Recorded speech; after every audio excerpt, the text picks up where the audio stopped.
The future of the financial... I hope everything is okay there. Oh, the chair broke. Maybe we can get a new one, or there's some free ones around here if you want to switch. But he's smiling, so I take it for everything's okay. So the future of the financial industry is built on trust. That is what Dr. Roland Folz claims. And he adds, in a time where personal relationships seem to vanish more and more, it is even more important to build reliable business relationships. But what does that mean for the financial industry? And we cannot wait for the answer. Dr. Roland Folz, CEO at Solarisbank. Right there. Welcome. Good morning.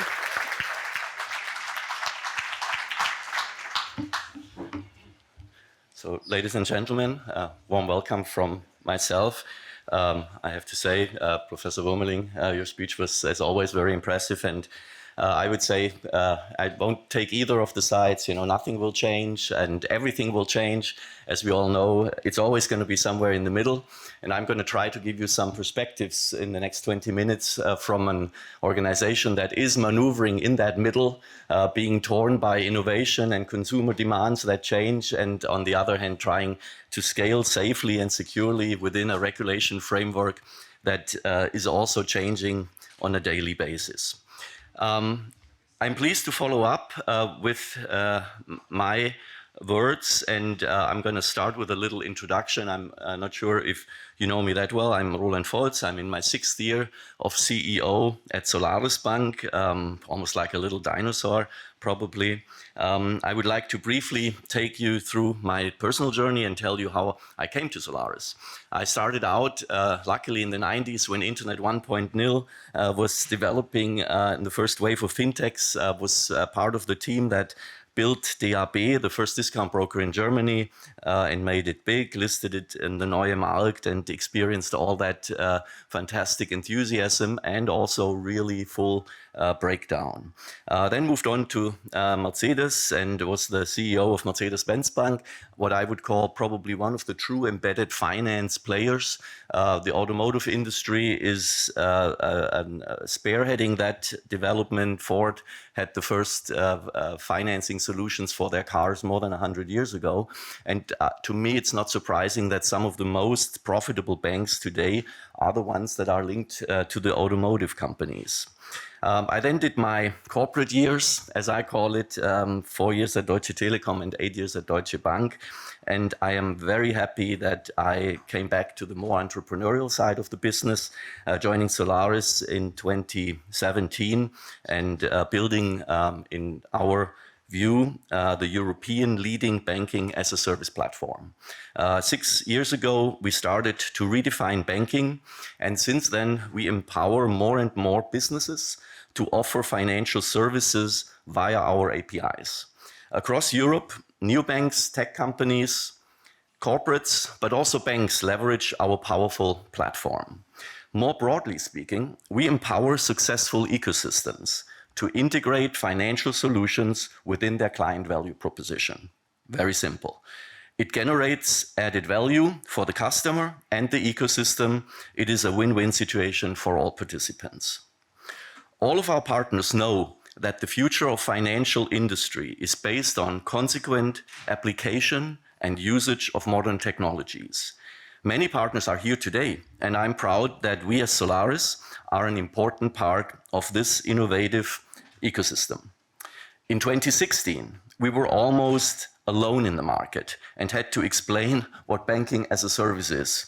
I do remember all those meetings with investors in the US when they said, but you're not a one-trick pony, you do more than one product. And it was like, yeah, exactly, now you get it. And then he said, yeah, got it. And whenever somebody tells got it, you have to remember he doesn't understand a thing. Now, banking as a service is not only one of the most powerful megatrends, we also see many new competitors launching across Europe, funded by strong investors. It's nice to see that Trésor is on that page here too, out of France. Today, already 80% of companies in sectors like retail, health, e-commerce, automotive travel are using one or more banking-as-a-service products, and they keep investing. Between traditional banks and fintechs, we see more collaboration, we see innovation, but we also see competition. Solaris invested over 400 million in the last 6 years, and we still see a lot of further opportunities to expand and grow our offering. Last year, we partnered with UK-based Contis and started to take our platform to the next level by creating a pan-European platform.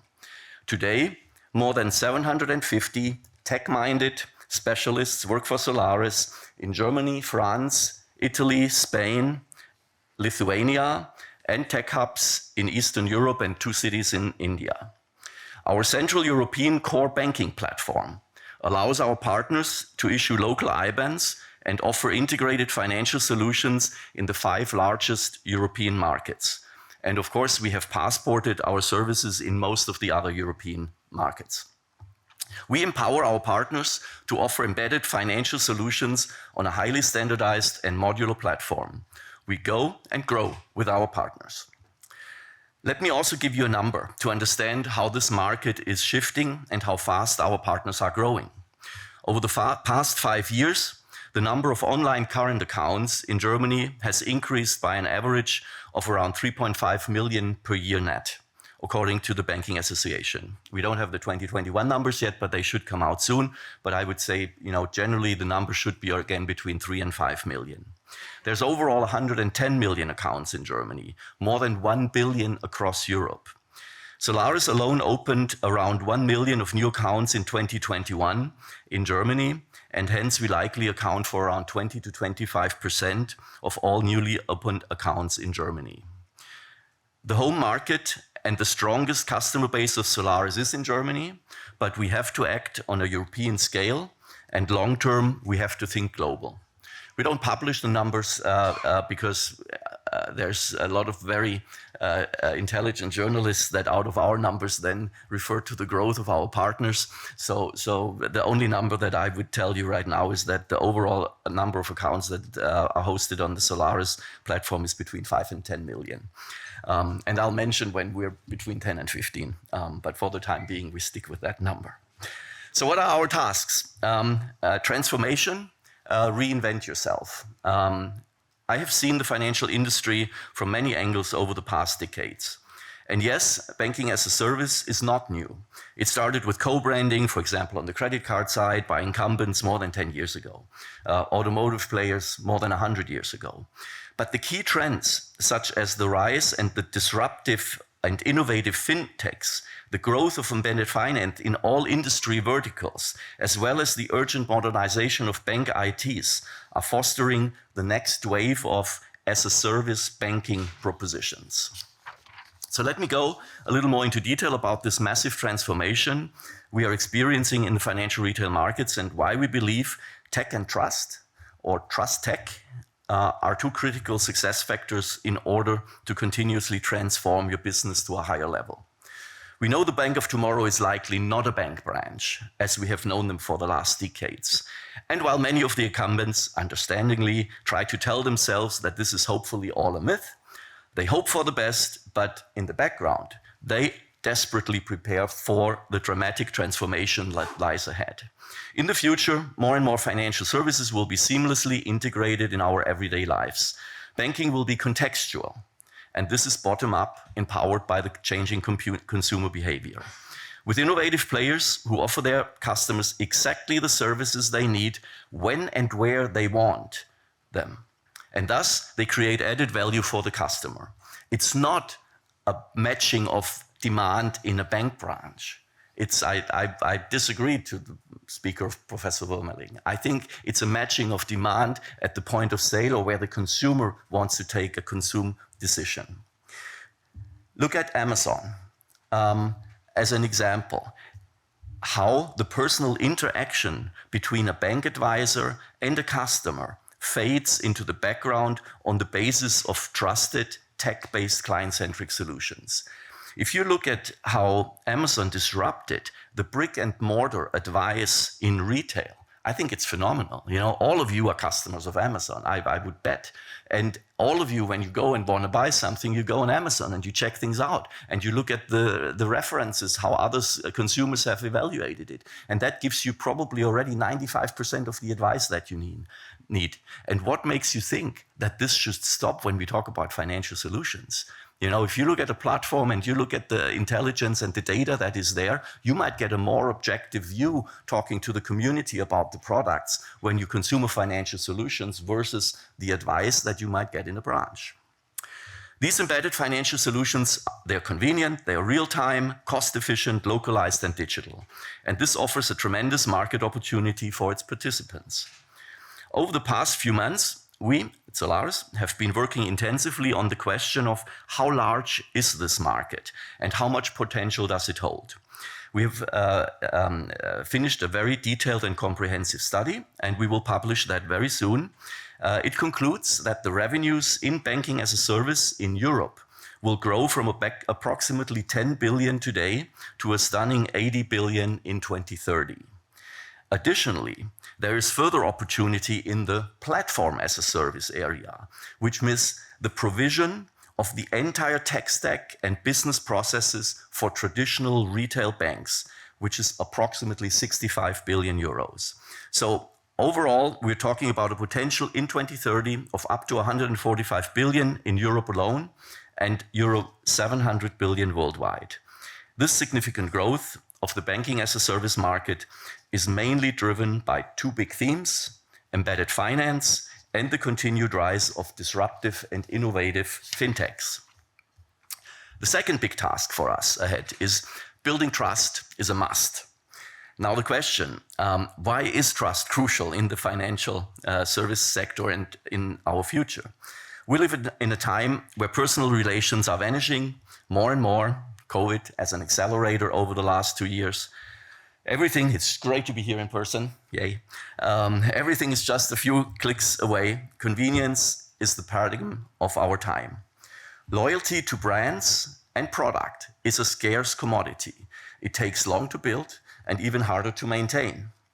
To stand out and thrive in the anything goes ages of new generations, more than ever, businesses need to build valuable and meaningful relationships with their customers. Relationships that withstand ever-increasing competition. Trust is the central currency of the financial services industry, of all industries, and a healthy client relationship. Especially when we consider the increasing usage of the tech leading to a more anonymized services. This is one of the key challenges that need to be taken care of. However, make no mistake, high trust is no guarantee for revenues. Companies or banks who do not manage to keep up technology will be at big risk. Ultimately, the customer decides. And if the offer is not tailored to a specific customer need, then he or she has more than enough, often better alternatives just a few mouse clicks away. This is where technology accelerates the industry transformation. One of the biggest, I would say maybe the biggest challenge is task number 3. If you think that you're in the driver's seat of your company, rethink. Technology is in the driver's seat. 25 years ago at Direktanlagebank, we introduced innovative products like intraday trading, real-time trading, mutual fund supermarkets. My God, this all sounds so old. On the basis of Internet 1.0, and a lot has happened since then. We all experienced massive changes and challenges. Rise and fall of the Neumarkt, financial crisis, 2008, Basel I, II, III, standards around SEPA, PSD2, GDPR, MiFID, MiCA, acceleration of cryptos like Bitcoin and all other digital currencies and digital assets. They continue the disruption and digitalization which is happening and acceleration. Many of you struggle with these topics alone that I just mentioned. It will not stop here. Future big trends are right here today. The metaverse, digital wallets, decentralized finance, public blockchain technologies, NFTs, Web3, and so on and so on. Scared now? No. Because interestingly, this is not only happening in the financial sector. Financial services are not an exception. Similar developments are happening in other industries. Artificial intelligence, Professor Wuermeling mentioned it, robotics, energy storage, DNA sequencing, autonomous mobility, Internet of Things. We all can go on forever. And the even more interesting point is all of these technologies are converging. Tremendous opportunities arise for financial services providers that have the willingness and ability to collaborate. It will be the basis of even more disruptive innovation. And make no mistake, they do not stop at country borders. Let me come to the end. Globally, we are experiencing an acceleration in change and uncertainty, and many unsolved challenges add to the problem statement. Global epidemics like Corona, the unexpected war in Europe, the capital market turbulences that came along with that, globalization versus local first, rising inflation, rising bureaucracy, highly fragmented regulation. We could go on. The consequences affect all industries and accelerate the need for transformation and for continuously faster adaptations. We understand. I don't need to preach to the audience here. These changes create uncertainty and often evoke resistance. Only tech can help us to deal with these challenges. And let me quote Professor Wuermeling from the podium discussion last night. He said, over the last 50 years, technological developments made the financial systems better and safe. I couldn't agree more. There is no alternative. Solaris is a leader in how tech can help in the transformation of changing customer demands. We know and we understand when applying tech, a central challenge for the financial industry is to find the right balance between the security and safety of the services and maximum convenience. Regulation helps in mastering this challenge, but it needs to be pragmatic and it requires continuous learning and trust between all stakeholders. Is there an alternative? Maybe limit innovation. Should we stop the clock and turn back time? Limit the use of digital solutions? You all laugh. I am too. It's not an option. The development cannot be stopped. Markets are developing and embedded finance solutions are requested. And just to be clear, big brands and big techs, like Professor Wuermeling mentioned, from the US and Asia, they are leading the way here in Europe, in front of our door. They just wait for us to show weaknesses and they will take this business away from us. We all understand we act and perform in a regulated market.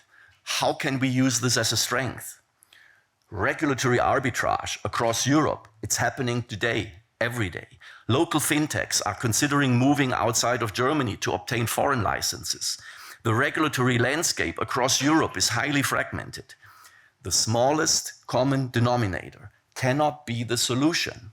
We need to think bigger, and Germany has an opportunity to lead and create a strong and sustainable European framework.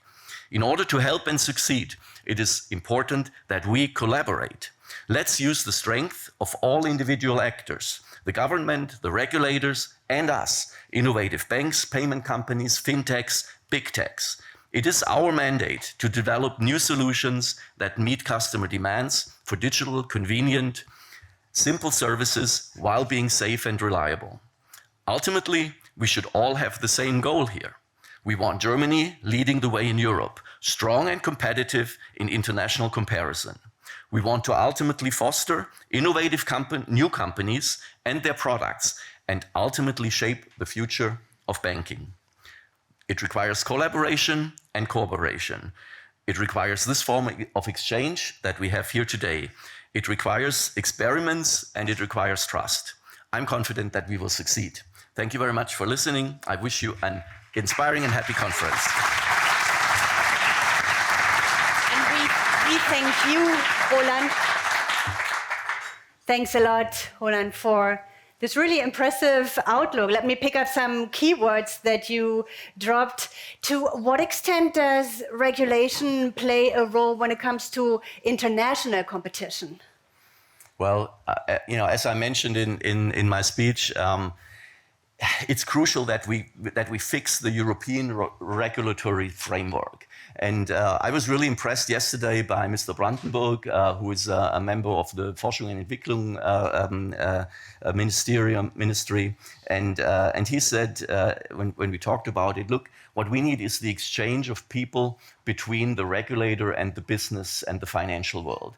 And he showed some examples of other countries where graduates with an engineering degree, like he himself, he studied computer science, really impressive and smart.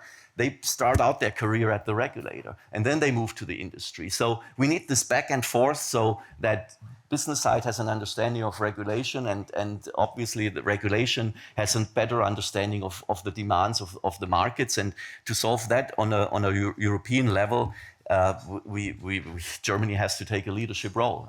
Who else could? And can every bank offer banking as a service? That's a loaded question. I would say, look at those banks that don't have tech and processes within their bank. They're completely not capable of doing that. They need to ask themselves the question, what's my USP? How do I differentiate? And it's not a red account versus a blue account versus a yellow account. That's not the differentiation factor. You need to you need to come up with ideas why consumers want to come on your website, why they want to come into your branch, why they want to interact and meet. It's a question about value proposition. Then you have those banks that have, on the one hand, the front office, and they have the sort of back office who theoretically could be capable. I think there you have to ask the question, to what extent does the brand have the capability to be stretched from your B2C brand into a B2B brand? I can only warn from own experience, if you try to stretch a retail brand into the B2B market, you might ultimately run into conflicts because your partners on the B2B side might say, why do you invest more now in the retail space? And you're competing with me on the customer side. So it's going to be difficult for banks that want to stretch their brand into the B2B side to compete. And then, of course, there's the big question about tech and APIs and modern technologies. And if you look into the traditional tech stacks of many of the incumbents, they still have 30-year-old tech. So it prevents it. It makes it virtually impossible to move into that space. So it takes a deeper analysis before one makes that decision. That's absolutely. The short form.